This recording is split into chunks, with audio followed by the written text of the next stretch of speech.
큰 병에 걸려야만 고통을 느끼는 것이 아니죠. 평소에는 보이지 않던 그 작은 지체가 아프면 그 지체가 있던 것도 깨닫게 되고, 그 자꾸 보이지 않았던 지체가 바로 내 몸임을 깨닫게 됩니다. 그때야 비로소 보이지도 않았던 작은 지체가 소중한 사실을 알게 되죠. 바울은 교회를 가리켜 그리스도의 몸과 그 몸을 이루는 지체라고 설명하고 있습니다. 바울이 교회를 예수 그리스도의 몸과 지체라고 말하는 데에는 예수님의 몸을 이루는 모든 지체들이 소중하지만 고린도 교회 교인들 가운데에는 자기가 소중하고 다른 사람들은 소중하지 않으며, 자기가 가진 직분이 다른 사람들의 직분보다 높고, 자기가 가지고 있는 영적인 은사가 다른 사람들이 가지고 있는 은사보다 더 귀하다고 주장하면서 그 은사 때문에, 그 믿음 때문에 교회를 힘들게 하는 교인들이 있었기 때문입니다. 바울이 편지를 보낸 고린도는 그리스의 수도 아테네에서 80km 정도 떨어져 있는 해안 도시입니다. 해상교통이 편리한 곳에 위치하고 있어서 당시 번창한 상업도시이자 정치도시였습니다. 사람들이 많았고 늘 활기찬 도시였죠. 바울은 자신의 생애를 거쳐 3번의 전도 여행 유럽에 다녀온 적이 있는데, 제2차 전도 여행 때 고린도에 방문하여 1년 반 동안 체류하였고, 그 시간 동안 교회를 개척했습니다. 바울과 같이 훌륭하고 위대한 선교자이자 목회자가 교회를 개척하면 그 교회가 든든히 서갈 것 같지만 그렇지 않았습니다. 고린도전서 1장에서 고린도후서 마지막까지 보면 이 고린도 교회는 수많은 사람들이 몰려 있었고 활기찬 교회였지만 끊임없이 문제가 있었습니다. 1장을 보면 교회가 4분파로 나뉘어 있었습니다. 성도들은 각자 내가 바울에 속한다, 아볼로에 속한다, 게바에 속한다, 그리스도에 속한다, 파벌 싸움을 하고 있었습니다. 부끄러운 일인 줄을 모르고, 교회를 분열시키는 일인 줄도 모르고 자기 세를 과시하고 있던 것이에요. 4장을 보면 교인들이 자기가 더 뛰어나다고 주장합니다. 5장을 보면 음행의 문제가 교회를 시끄럽게 하죠. 6장을 보면 교인끼리 다툰 문제를 교회 안에서 해결하는 것이 아니라 세상 법정으로 끌고 갑니다. 11장을 보면 예배에서도 다퉈요.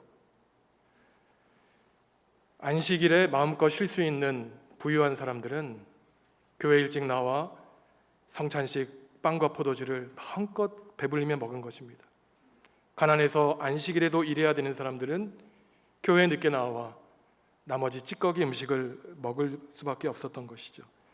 오늘 우리가 읽은 12장 앞부분을 보면 교인들은 서로 자기가 가지고 있는 은사, 영적인 능력이 다른 교인들이 가지고 있는 은사와 영적인 능력보다 중요하다고 중요합니다. 이러한 문제에도 오늘 말씀을 보면 유다파와 헬라인의 인종차별, 종과 자유인이 가지고 있는 사회 계층 간의 갈등도 있었습니다. 2000년 전에 고린도 교회가 가지고 있었던 문제를 오늘날 말로 풀어 표현하면 신앙 노선의 문제, 성도들의 윤리 문제, 가정 문제, 교회 일로 법정에 고소고발하는 문제, 경제 부정의와 불평등, 인종 차별 등으로 표현할 수 있습니다. 바울이 고린도 교회에 편지를 보냈던 이유는 자신에게 적한 교회가 안고 있는 문제를 해결하기 위한 것이었죠. 그 해결하는 문제는 여러 다양한 기술을 통한 것이 아니라 가장 근본적이고 기초적인 문제, 교회란 과연 무엇인가 라고 하는 문제를 설명함으로써 이 문제를 해결하라고 했습니다. 바울은 먼저 교회란 무엇인가 라고 하는 질문에 대해서 서로 다른 사람이 모여 하나를 이룬 공동체라고 말을 하고 있습니다. 서로 다른 출신을 가진 사람들, 서로 다른 생각과 모습을 가진 사람들이 모였지만 그 다양한 사람들이 하나의 예수 그리스도의 몸을 이루는 것이라고 교회에 대해서 설명하고 있죠. 12절과 13절 말씀 함께 읽습니다. 몸은 하나인데 많은 지체가 있고 몸의 지체가 많으나 한 몸임과 같이 그리스도도 그러하니라. 우리가 유대인이나 헬라인이나 종이나 자유인이나 다 한 성령으로 세례를 받아 한 몸이 되었고 또 다 한 성령을 마시게 하셨느니라. 다양한 사람들, 다양한 사회 계층의 사람들이 모였지만 결국은 한 몸이라는 것입니다. 조금 어려운 말로 표현하면 철학적으로 일과 다의 문제예요. 하나와 여럿의 문제입니다. 세계 인구가 78억이 넘는 많은 사람이 있지만 그 사람들을 다 하나의 사람으로 인식하는 이 일과 다의 문제예요. 바울은 그리스 로마의 문명과 철학에 익숙해 있는 박식한 지식인이었기 때문에 당시 철학의 문제인 일과 다의 이 전통적인 주제를 잘 알고 있었습니다. 여러 사람이 모여서 어떻게 하나를 이룰 수 있냐는 것입니다.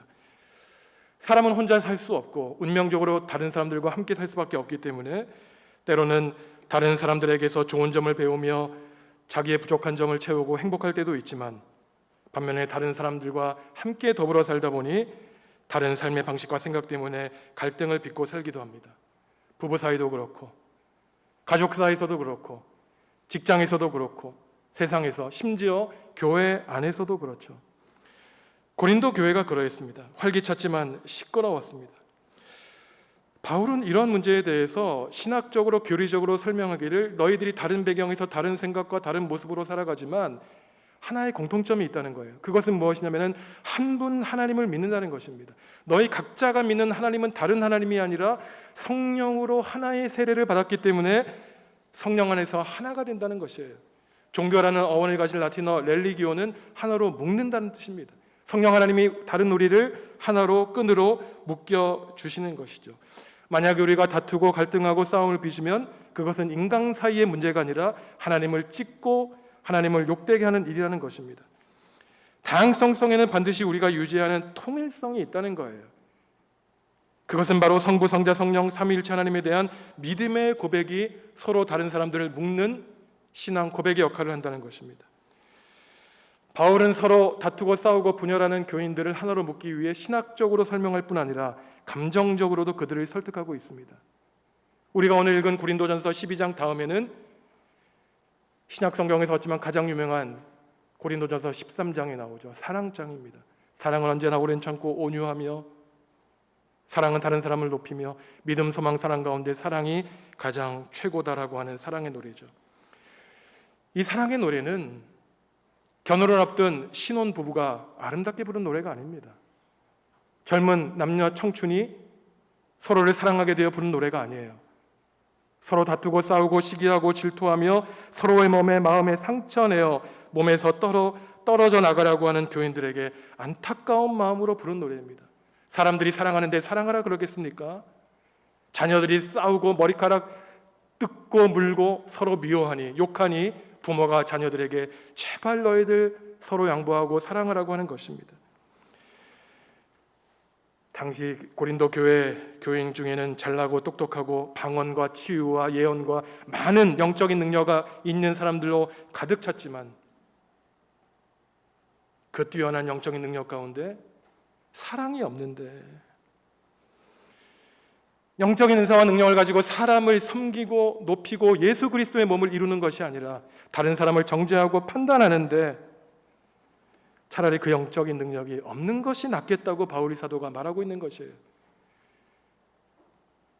여러 가지 영적인 은사를 말한 다음에 바울이 말합니다. 너희들에게 가장 고귀하고 높은 은사를 제기하겠다는 것이에요. 고린도전서 12장과 13장의 마지막 구절 우리가 함께 읽겠습니다. 너희는 더욱 큰 은사를 사모하라. 내가 또한 가장 좋은 길을 너희에게 보이리라. 그런즉 믿음, 소망, 사랑 이 세 가지는 항상 있을 것인데 그 중에 제일은 사랑이에요. 영적인 은사 가운데 가장 귀하고 힘든 은사가 사랑의 은사라는 것이에요. 미우고 욕하고 다투는 것은 때로는 우리 속이 시원하고 즐거운 일입니다. 험담하고 하지만 양보하고 섬기며 사랑하는 것은 인간의 본능에 거스르기 때문에 정말 하기 힘든 은사라는 것이에요. 그래서 바울은 최고의 은사인 사랑으로 서로 다른 사람들이 모인 공동체가 하나 되어야 된다고 권고하고 있는 것입니다. 다양성 가운데 사랑으로 통일성을 이루라는 것이에요. 그렇다고 해서 교회는 하나의 목소리, 통일성과 일치만 있는 것이 좋은 교회는 아닙니다. 다양성을 존중해야 돼요. 서로 다른 생각과 모습을 인정해야 됩니다. 그래서 바울은 성도가 가지고 있는 다양한 은사와 직분에 대해서 말하고 있어요. 29절에서 31절 말씀 한 목소리로 읽습니다. 다 사도이겠느냐? 다 선지자이겠느냐? 다 교사이겠느냐? 다 능력을 행하는 자이겠느냐? 다 병 고치는 은사를 가진 자이겠느냐? 다 방언을 말하는 자이겠느냐? 다 통역하는 자이겠느냐? 너희는 더욱 큰 은사를 사모하라. 내가 또한 가장 좋은 길을 너희에게 보이리라. 고린도 교회에 있었던 여러 직분과 은사예요. 사도, 예언자, 교사, 능력 행하는 사람, 치유의 은사, 방언의 은사, 통역하는 은사, 수많은 은사가 있었지만 그것 때문에 물고 뜯고 싸우는 교회였습니다. 오늘날 교회도 여러 다양한 직분이 있죠. 목사, 장로, 집사, 권사가 있습니다. 여러 분야에서 섬기는 일꾼들이 있어요. 교사, 찬양대원, 주차봉사자, 안내위원, 방송부원, 회계국교원 등이 그러합니다. 만약에 우리 가운데 어떠한 직분이 다른 직분보다 더 높고 소중하다고 생각하는 분이 있다면 그분은 교회를 모르는 분입니다. 만약에 우리 가운데 어느 봉사직이 다른 봉사직보다 중요하다고 주장하는 분이 있다면 그분은 예수님의 몸과 지체로서의 교회를 아직 이해하지 못하신 분이에요. 어느 직분이 더 중요하다, 어느 봉사직이 더 소중하다라고 주장하는 그 순간부터 그분은 잠재적으로 교회를 분열시키고 교회를 혼란시키게 할 수 있는 위험한 사람입니다. 아무리 사람의 눈에 그럴듯해 보이고 아무리 좋아 보이는 봉사직을 가지고 봉사해도, 아무리 사람의 눈에 보이는 곳에서 하나님의 일을 한다고 해도 그 봉사직이 예수 그리스도의 몸을 세우지 않고 예수 그리스도를 높이는 봉사 직분이 아니라면 그 직분은 교회를 고린도 교회처럼 찢는 봉사직이 되는 것이죠. 그 사람의 신앙이 올바른지, 그 사람의 직분과 그 사람이 하는 섬김과 봉사가 올바른지 판단하는 기준이 있습니다. 그 직분과 봉사를 통하여 그 사람이 드러나는가, 예수 그리스도가 드러나는가, 그것이 유일한 표지예요. 내가 하는 봉사를 통해서 내가 드러난다면 그것은 문제가 있는 것입니다. 나는 철저히 낮추고 나는 철저히 감춰져야 되죠. 오직 하나님만이 나의 은사와 봉사를 통하여 드러나야 되는 것입니다. 몇 주 전에 제가 이스라엘의 초대임금 사울의 말씀 들려드린 적이 있지 않습니까? 하나님이 사울을 초대임금으로 삼을 때는 그가 진보다리에 숨어 있을 때였어요. 스스로 작게 여길 그때 하나님이 그를 드러내 초대임금으로 삼아주셨습니다. 하지만 자신을 드러내고 자기의 목소리를 높이고 자기의 권위를 내세울 때 그는 나락으로 떨어지기 시작했죠. 하나의 목소리만 있는 교회가 건강한 교회가 아닙니다. 여러 목소리가 조화를 이루는 교회가 건강하고 좋은 교회예요. 교향곡을 뜻하는 심포니는 그리스어에서 온 말인데 여러 소리가 조화를 이룬다는 뜻입니다. 관악기, 현악기, 타악기, 여러 소리가 하나의 조화로운 음악을 만드는 것이 아름다운 음악인 것이죠. 좋은 교회는 단 하나의 색깔만 가진 교회가 좋은 색깔이 아니에요. 다양한 성도들, 다양한 모습과 의견이 조화로운 교회가 좋고 건강한 교회입니다. 하나의 색깔로 아름다운 무지개가 만들어질 수 없죠. 서로 다른 7개의 색깔이 하나의 아름다운 무지개를 만드는 것입니다. 우리는 교회의 질서와 통일성을 강조하더라도 성도들이 가지고 있는 서로 다양한 색깔과 서로 다양한 신앙의 모습을 존중하여 그들의 은사를 적재적소에서 발휘할 수 있도록 우리는 많은 성도들과 함께 하나의 교회를 이루어 가야 되는 것입니다. 다양성을 통해 하나의 통일된 예수 그리스도의 몸을 이루어 가야 되는 것이죠. 수녀이자 시인이신 이혜인 수녀님의 합창을 할 때처럼이라는 시가 있습니다. 제가 읽어드립니다. 합창을 할 때처럼 오늘도 저에게 새날을 주시니 감사합니다. 삶의 무대 위에 다시 한번 저를 세워주시니 감사합니다. 합창을 할 때처럼 이기심을 버리고 절제하는 기쁨으로 매일을 살게 해 주십시오. 합창을 할 때처럼 다른 사람들을 존경하고 그들의 소리와 행동에 귀 기울이며 사랑의 인내를 실천하게 해 주십시오. 합창을 할 때처럼 틈새 침묵을 맞들이면서 때를 기다릴 줄 아는 겸손을 배우게 해 주십시오. 그리고 무엇보다 즐겁게 노래하는 마음으로 삶의 길을 걷게 해 주십시오. 우리 인생의 합창의 무대가 몇 번 남아있는지 모른다는 것이죠. 합창을 하려면 내 목소리만 주장해서는 안 됩니다. 다른 사람의 목소리를 귀 기울여야 돼요. 한 사람만 독창은 물론 아름다운 소리를 들을 수 있지만 교회는 독창하는 곳이 아니에요. 교회는 합창하는 곳입니다. 이처럼 바울은 다양한 지체들이 하나의 통일성을 이룬 것이 바로 교회 공동체라고 말하고 있습니다. 둘째로 바울은 교회는 약한 지체를 소중히 여기는 공동체라고 정의해요. 우리 몸에 서로 다른 여러 가지 지체가 있지만 약하고 보잘것없는 지체를 더 소중히 여기는 공동체가 교회의 신앙 공동체라는 것입니다. 세상과 다르다는 것이에요. 세상에서는 능력과 성과에 따라 사람을 인정하고 차별하지만 교회는 그 존재 자체로 그가 강하든 약하든 하나님의 형상에 따라 지음받았기 때문에 모든 존재, 약한 존재를 귀중하게 여긴다는 것이죠. 우리 몸을 이루는 지체 가운데 어느 것도 보잘것없는 것이 없고 모두가 다 중요하다는 것입니다. 더 정확하게 말해 약해 보이는 지체가 더 소중하다는 것이에요.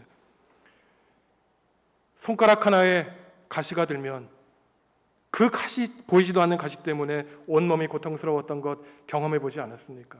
그 전까지는 손가락 하나 있는 줄도 몰랐어요.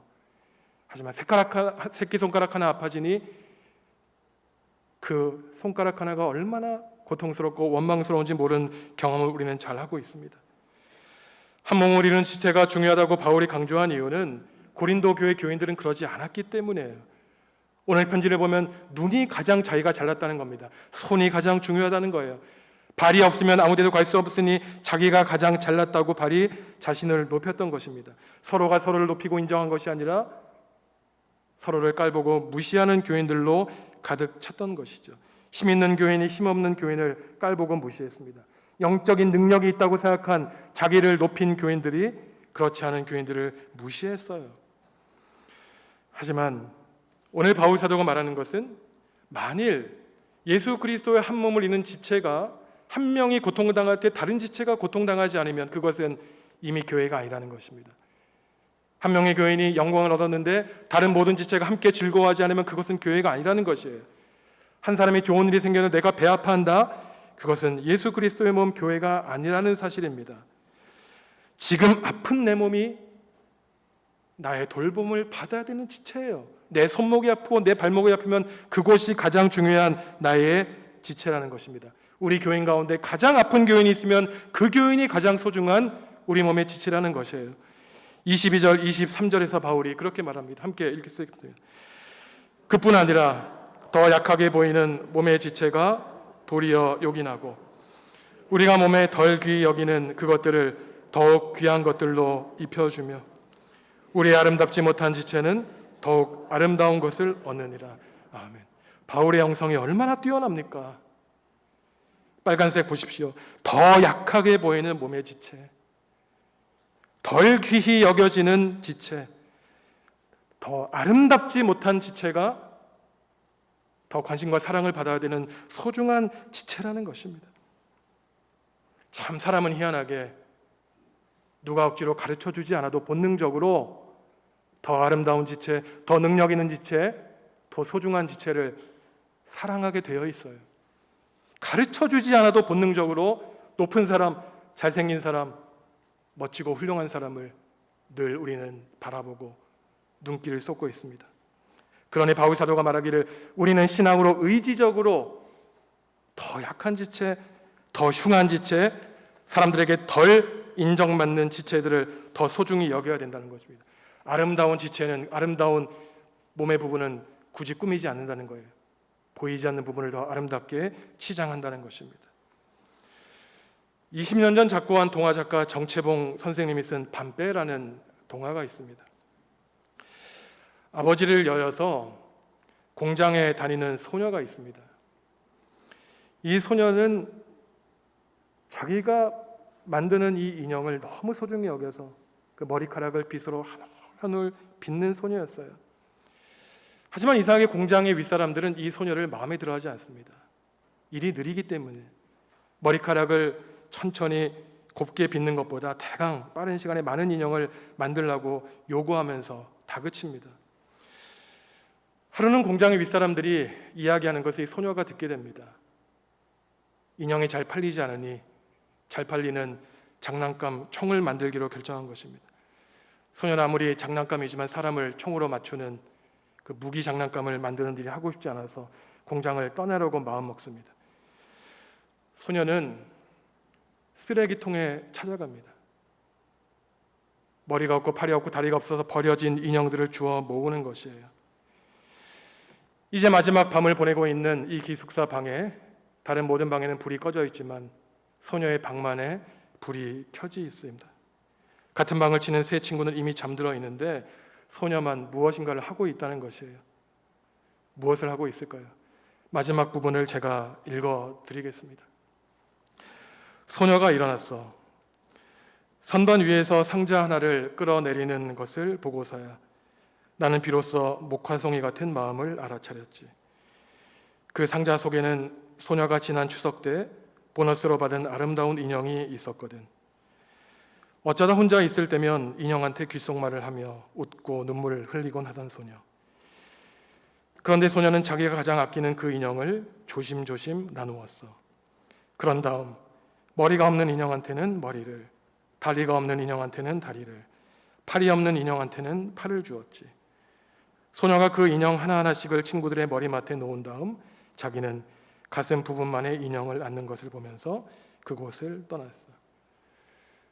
자기가 가장 아꼈던 그 인형에서 머리와 팔과 다리를 떼어서 고장난 인형들의 짝을 맞추고 새 친구들에게 나눠주고 자기는 공장에서의 마지막 밤을 가슴만 남은 부분을 안고 잠들었다는 이야기입니다. 아마도 이 정채봉 선생님은 자기의 상상력으로 이 동화를 쓰진 않았을 것입니다. 기독교인이었던 이 동화 작가는 이 동화 속에서 예수님의 몸과 지체라는 주제를 녹여서 이야기로 풀었죠. 마태복음 14장 22절 말씀 함께 읽습니다. 그들이 먹을 때에 예수께서 떡을 가지사 축복하시고 떼어 제자들에게 주시며 이르시되 받으라 이것은 내 몸이니라 하시고, 최후의 만찬에 써 있었던 일입니다. 예수님을 떡을 떼시며 제자들에게 주시기를 이것이 내 몸이니 받아 먹으라고 말씀하셨습니다. 제자들에게 영원한 생명을 주고 예수님의 몸과 하나로 만드시기 위해서였죠. 우리말 성경에서는 몸을 떼었다고 번역하고 있지만 이 뗀다고 하는 말에 해당하는 헬라어 낱말 클라오는 산산이 부수다라는 말을 가지고 있어요. 예수님은 자신의 몸을 떼어 주신 것이 아니라 십자가 위에서 산산이 부수어 찢어 쪼개어 제자들에게 나누어 주셨던 것입니다. 죽어야 살고 내가 죽어야 너희들이 영생을 얻을 수 있다는 자신의 가르침을 몸으로 실천하셨던 것이죠. 자신의 몸을 떼어 자신의 몸을 찢고 산산이 부수는 것이지만 그것이 끝이 아닙니다. 오히려 그럼으로써 자신의 죽음으로 십자가의 보혈로 인류와 피조세계는 영생을 누리게 된 것이죠. 바로 우리가 예수님의 죽음 때문에 지옥에 가지 않고 하나님 나라에 이미 가게 된 것이죠. 성도 여러분, 여러분의 몸은 소중합니다. 여러분의 몸이 소중한 이유는 건강하게 살기 위한 것이 아니에요. 우리가 소중한 이유는 우리의 몸이신 예수님이 소중하시기 때문입니다. 우리가 소중한 것은 내가 잘나고 똑똑한 것이 아니라 비록 내가 부족하고 연약하고 죄와 고난에 휩쓸려 있는 부족한 존재이지만 하나님이 바로 그러한 우리를 위해 십자가에 달려주셨기 때문에 우리는 존귀한 존재인 것이에요. 예수님은 우리에게 품위와 품격을 주십니다. 그런데 우리가 겸손하지 않고 나를 드러내고 나의 존재감을 여전히 과시한다고 주장한다면 아직도 우리는 믿음의 초기 단계에 머물러 있는 것이죠.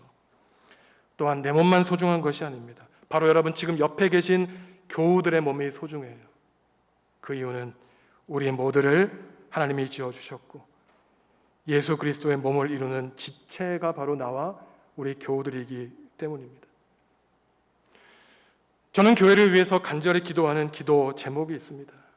하나님이 67년 전에 세워주신 우리 정읍중앙교회는 나 자신을 소중히 여기는 교우들로 가득 차게 해주십시오.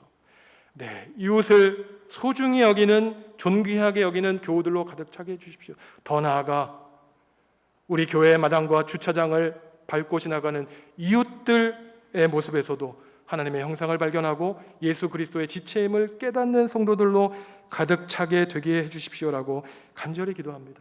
왜냐하면 나 자신과 교우들과 모든 이웃이 세계 피조물이 바로 하나님의 몸, 예수 그리스도의 몸을 이루는 지체라는 사실을 깨닫는 바로 그때야 비로소 우리 중앙교회는 예수님의 온전한 몸을 이룰 수 있기 때문입니다. 사랑하는 성도 여러분, 일주일 동안 세상에 나아가 살아가실 때 여러분들이 하나님의 자녀, 예수 그리스도의 몸을 이룬다는 지체라는 자긍심을 가지고 승리하시며 하나님을 높이며 살아가는 거룩한 백성 되시기를 간절히 축원합니다. 기도하시겠습니다. 하나님, 부족하고